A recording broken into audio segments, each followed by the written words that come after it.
Jangan lupa like, komen, dan subscribe channel YouTube TVRI Bengkulu, serta nyalakan lonceng notifikasinya.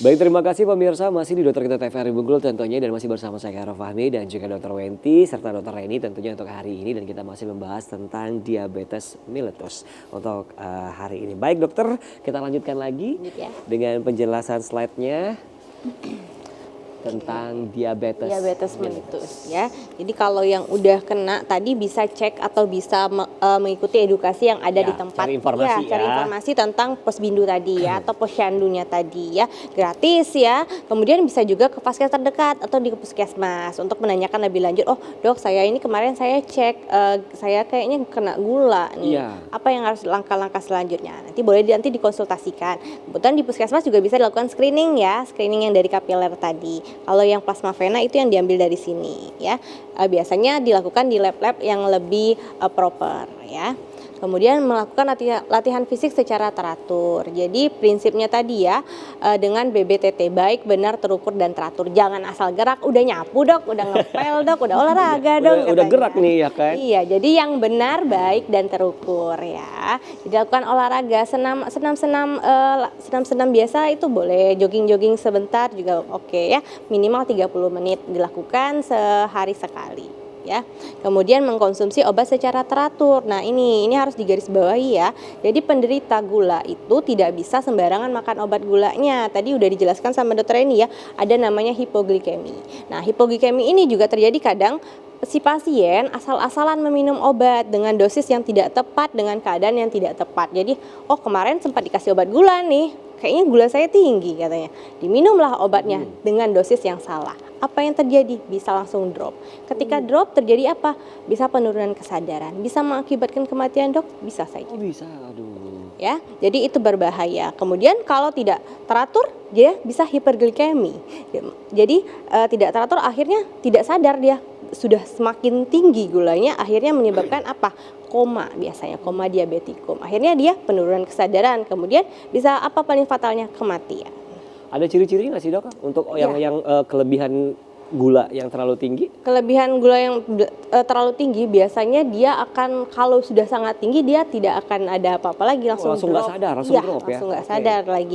Biasanya paling pusing-pusing ya, mual, sesak, terasa, kemudian waktunya sangat cepat ya.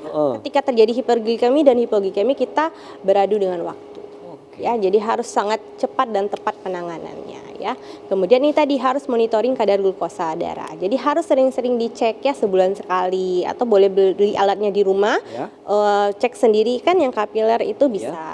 Untuk wanti-wanti ya. Baiknya untuk ngecek monitoring ini sendiri sebulan sekali dok? Sebulan sekali. Jadi kan kalau untuk pasien dengan riwayat obat rutin, dia akan ke puskesmas sebulan sekali. Biasanya untuk mengambil obat rutin.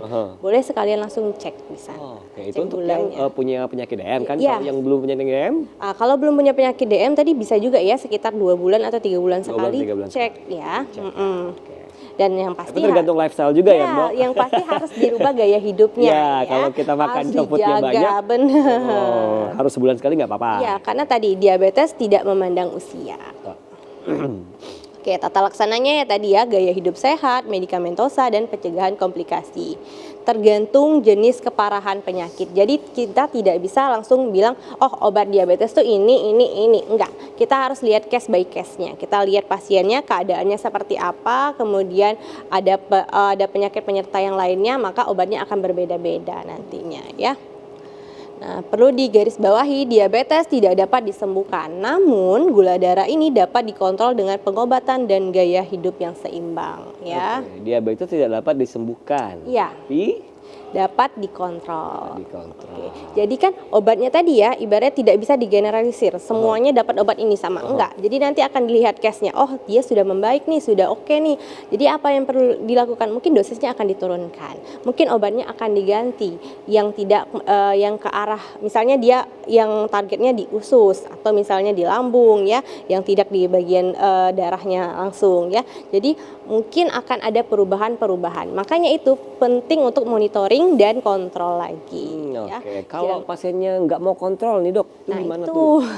itu yang bahaya. Pasiennya tidak mau kontrol, Iya. takutnya kita nanti Karena udah terjadinya. enakan gitu, kan kebanyakan orang kan kebiasaan masyarakat seperti itu kan. Nah kalau nanti dia tidak mau kontrol, nanti dia akan terjadi ini. Kita lanjut dikit ya. Akan masuk ke komplikasi nantinya iya. kalau dia tidak mau kontrol. Jadi penyakit diabetes yang tidak diatasi dengan baik, yang dibiarkan lama-lama dia akan menyebabkan komplikasi kronik. Yang tadi kayak dijelaskan dokter ini ya, ada namanya stroke, ada penyakit jantung koroner, kemudian ada ulkus diabetikum, retinopati, dan nefropati ya. Nah untuk yang aku tadi ya, yang tiba-tiba tadi ya, bisa hipoglikemi, bisa ketoasidosis, bisa hiperglikemi. Jadi inilah yang bahaya kalau tidak terkontrol. Artinya tidak terkontrol, tidak kontrol cek darahnya, kemudian obatnya asal-asalan, kadang diminum, kadang enggak. Ini yang terjadi. Nah, yang paling sering kalau untuk penyandang diabetes ini sering nih kasusnya ya. Luka tidak Luka yang nggak sembuh-sembuh. sembuh-sembuh, Benar. betul. Akhirnya jadi apa? Jadi ulkus, jadi borok, jadi borok. ya. Nah, kenapa? Jadi masalah kaki merupakan penyebab penting dari komplikasi. Paling sering biasanya orang-orang tua. Kenapa? Karena jaringan di saraf kakinya sudah rusak. Ini adalah salah satu komplikasi jangka panjang dari si diabetes tadi. Jadi kalau kita menginjak sesuatu yang sakit atau yang berduri-duri pasti akan terasa sakit. Untuk pasien diabetes tidak lagi terasa sakit. Oh, jadi mati rasa gitu dok? Benar sekali. Jadi kakinya akan terasa tebal. Jadi kebas dia. Artinya dia tidak sadar dia sudah terjadi luka. Ketika sadar mungkin udah agak parah lukanya ya. Kemudian nutrisi jaringan ke kakinya pun sudah berkurang. Akhirnya apa? Lukanya menjadi besar, jadi borok. Apa yang ditakutkan kalau sudah terjadi borok seperti ini? Bisa terjadi infeksi. Tapi terasa sakit nggak sih luka yang borok tersebut? Enggak. Oh enggak ya? Dia sudah mati rasa. Oh alah. Jadi itulah tadi, kalau yang biasanya ya, mohon maaf, orang tua yang hidupnya sendiri. Iya. Kadang dia nggak sadar, dia sudah luka. Tiba-tiba datang sudah komplikasi, sudah lukanya borok, kemudian sudah disertai dengan infeksi sistemik ya, demam, dan lain-lainnya. Nah, jadi pasien yang berisiko terjadinya adalah usia lebih dari 40 tahun tadi ya. Kemudian menggunakan beberapa bentuk tembakau. Jadi faktor rokok juga mempengaruhi ya. Mengalami cacat anatomis juga bisa, riwayat ulkus kaki juga bisa, atau ada riwayat amputasi. Itu balik lagi ke masalah sirkulasi di kaki ya. Nah, bagaimana cara untuk mencegahnya? Jadi kalau penderita diabetes, bagaimana cara mencegah biar si kakinya tadi tidak mati rasa atau biar sirkulasinya lancar ya?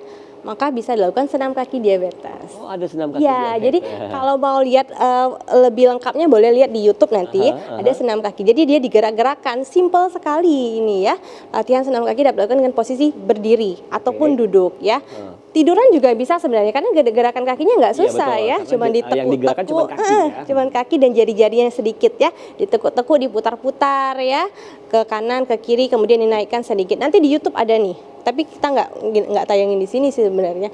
Jadi fungsinya ini senam kakinya dapat membantu memperbaiki sirkulasi darah, terus memperkuat otot-otot kecil kaki dan mencegah terjadinya kelainan bentuk kaki. Nah, ini penting loh, sederhana tapi sangat berguna.